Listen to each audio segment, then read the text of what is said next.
बिस्मिल्लाहिर्रहमानिर्रहीम। अज़ीम नामा से अज़ीमुर्रहमान सिद्दीकी अर्ज़ कर रहा हूँ। आज इलेक्शन के नज़दीक अचानक ही जनाब हमारी कॉलोनी की सड़कें बनाने का ख़्याल आ गया। हालांकि सड़क बिल्कुल ठीक थी, अगर आप सड़कें देखें हमारी बिल्कुल ठीक थी, लेकिन अचानक ही पता नहीं क्या हुआ कि खुदाई वाले आ गए और सड़कों को बुरी तरह जनाब खोदना शुरू कर दिया और अब इसे बनाएंगे। बहरहाल हमें तो कोई इतराज़ नहीं, सड़कें बनाएं, लेकिन बात ये देखें ये सड़क बिल्कुल सही थी। अभी ना ये देखो, अभी ये टूटने से बच गई, इसको बनाया जा रहा है।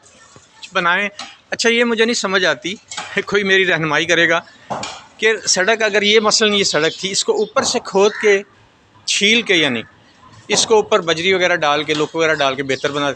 अब ये इतना जो मलबा बनाया है, ये इतना मलबा ट्रकों के हिसाब से मलबा, यानी इन्होंने तोड़ दिया नीचे तक इसको तोड़ दिया है। तो बताएं इतना मलबा जो है वो क्या पोल्यूशन का बायस नहीं बनेगा? इतना मलबा, हालांकि जदीद तरीक़ाकार यही है और बाहर भी यही होता है, ऊपर से आप इसको खुरच दें और इसको एक लेयर चला दें।